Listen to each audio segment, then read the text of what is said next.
జయ జయ హే తెలంగాణ పాటను 2004లో పాడిపిద్దామని చెప్పి తీసుకుపోతే ఆయన ఒప్పుకున్నాడు, పైసలు కూడా తీసుకున్నాడు, దానికి పాట పాడేందుకు పైసలు కూడా తీసుకున్నాడు.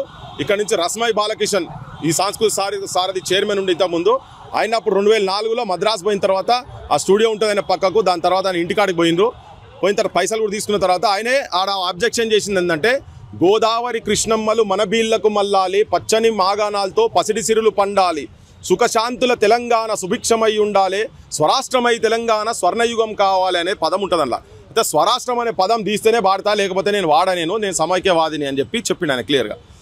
సో అని ఇచ్చిన పైసలు మళ్ళీ ఆయన తీసుకున్న పైసలు రిటర్న్ చేసిండు. ఓకే, సో తనకు ఒక ప్రాంతీయవాదం అనేది తన లోపల ఉన్నది అనేది చాలా క్లియర్ కట్గా కనబడుతున్న దాంట్లో.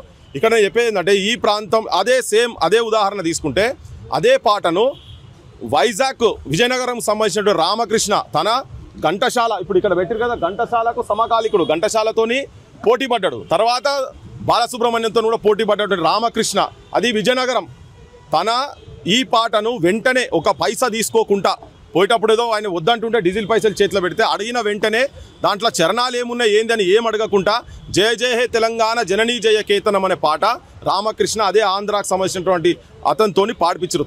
తనది పెట్టదలుచుకునేది ఉంటే తన